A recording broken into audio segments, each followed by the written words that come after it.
નમસ્કાર અને સ્વાગત છે.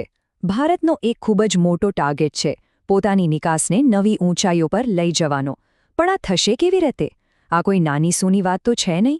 તો ચાલો આજે આપણે એ જ સમજીએ કે આની પાછળની આખી યોજના શું છે. ખરેખર આ એક મોટો સવાલ છે, ખરું ને?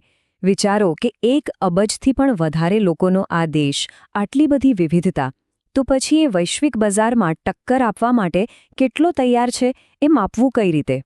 આના માટે કોઈક તો ચોક્કસ માપદંડ હોવો જ જોઈએ ને, નહીંતર ખબર કેમ પડે? અને બસ એ જ સવાલનો જવાબ આપણને મળે છે ભારતના નિકાસ રિપોર્ટ કાર્ડમાં. હા, એકદમ સાચું સાંભળ્યું. તો ચાલો જોઈએ કે આ રિપોર્ટ કાર્ડ શું છે અને ભારત પોતાની નિકાસની તૈયારીઓને કેવી રીતે ચકાસે છે.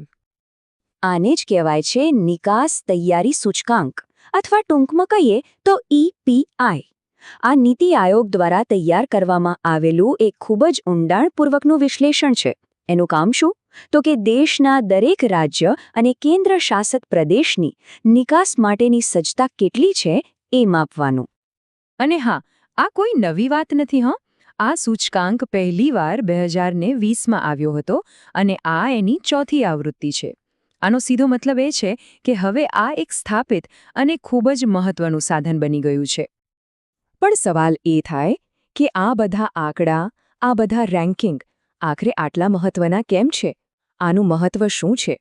ચાલો હવે એ સમજીએ કે આ સૂચકાંક દેશના મોટા લક્ષ્યો સાથે કેવી રીતે જોડાયેલો છે. જુઓ, આ આંકડો $1 ટ્રિલિયન. આ કોઈ નાનું સૂનું આંકડો નથી. આ ભારતનું લક્ષ્ય છે 2030 સુધીમાં માત્ર વસ્તુઓની નિકાસમાંથી આટલી કમાણી કરવાનું. અને સ્વાભાવિક છે કે આવા મોટા લક્ષ્ય સુધી પહોંચવા માટે દરેક સ્તરે મજબૂત તૈયારી તો કરવી જ પડે. પણ વાત ખાલી 2030 પર અટકતી નથી. આનાથી પણ આગળનો વિચાર છે.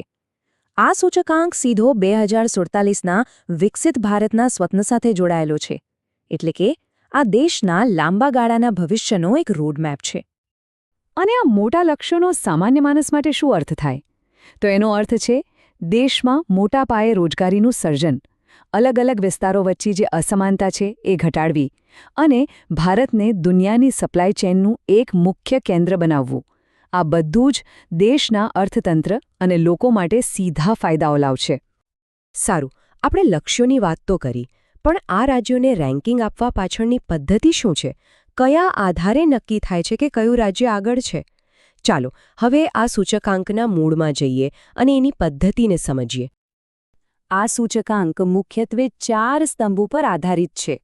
અને જો સૌથી રસપ્રદ વાત એ છે કે ટ્રેડ ઇકોસિસ્ટમ એટલે કે વ્યાપાર માટેના વાતાવરણને સૌથી વધુ 40% જેટલું વજન આપ્યું છે, જ્યારે બાકીના 3ને 20-20%. આ શું બતાવે છે? એ જ કે માત્ર રોડ રસ્તા કે પોર્ટ્સ જ નહીં, પણ વ્યાપાર માટેનું વાતાવરણ કેટલું સારું છે એ સૌથી વધારે મહત્વનું છે. તો પહેલો સ્તંભ છે નિકાસ ઇન્ફ્રાસ્ટ્રક્ચર. આમાં શું આવે?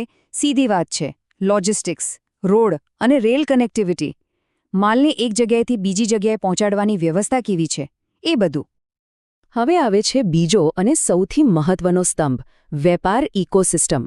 યાદ છે ને, આને 40% વજન અપાયું છે. આમાં રાજ્યની આર્થિક સ્થિતિ કેવી છે, ત્યાં કુશળ કામદારો છે કે નહીં, અને નવીનતા એટલે કે ઇનોવેશન માટે કેટલો સ્કોપ છે એ બધું જોવામાં આવે છે. ત્રીજો સ્તંભ છે નીતિ અને શાસન. આમાં સરકારની ભૂમિકા ચકાસવામાં આવે છે. એટલે કે રાજ્યની નિકાસ નીતિઓ કેવી છે, જે નિયમો છે એ વ્યાપારને સરળ બનાવે છે કે પછી મુશ્કેલ, એ બધું જ અહીં જોવાય છે. અને છેલ્લે ચોથો અને અંતિમ સ્તંભ, નિકાસ પ્રદર્શન. બધી તૈયારીઓ પછી આખરે પરિણામ શું આવ્યું? રાજ્ય ખરેખર કેટલી નિકાસ કરી રહ્યું છે?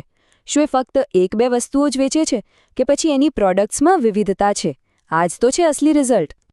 તો હવે આપણે એ તો સમજી ગયા કે રાજ્યોનું મૂલ્યાંકન કયા આધારે થાય છે. તો હવે સમય છે એ જાણવાનું કે આ રેસમાં કોણ આગળ છે, કયા રાજ્યો ટોપ પર છે. ચાલો જોઈએ પરિણામો જે ખરેખર દેશનો આર્થિક નકશો આપણી સામે મૂકી દેશે. મોટા રાજ્યોની વાત કરીએ તો લિસ્ટમાં સૌથી ઉપર છે મહારાષ્ટ્ર. એના પછી બીજા નંબરે તામિલનાડુ, ત્રીજા પર ગુજરાત, ચોથા પર ઉત્તર પ્રદેશ અને પાંચમા પર આંધ્રપ્રદેશ છે. કહી શકાય કે આ રાજ્યો ભારતની નિકાસની ગાડીને સૌથી આગળ રહીને ખેંચી રહ્યા છે. પણ વાત ખાલી મોટા રાજ્યોની નથી. નાના રાજ્યો અને કેન્દ્રશાસિત પ્રદેશો પણ જબરદસ્ત પ્રદર્શન કરી રહ્યા છે. આ લિસ્ટમાં ઉત્તરાખંડ ટોપ પર છે. ત્યારબાદ જમ્મુ અને કાશ્મીર અને નાગાલેન્ડનો નંબર આવે છે. આ સાબિત કરે છે કે નિકાસમાં સફળ થવા માટે રાજ્યનું કદ નહીં પણ તૈયારી મહત્વની છે. સારું, તો આપણે રેન્કિંગ જોયા, વિજેતાઓ જોયા, પણ આ બધા આંકડા અને રેન્કિંગનો આખરે સાર શું નીકળે છે? આ આખા વિશ્લેષણમાંથી આપણે શું સમજવાનું છે? ચાલો હવે એના પર ધ્યાન આપીએ. અને આનો સૌથી મોટો અને સ્પષ્ટ સંદેશ એ જ છે કે ભારતની વૈશ્વિક સફળતાનો પાયો એની સ્થાનિક તૈયારીમાં છે.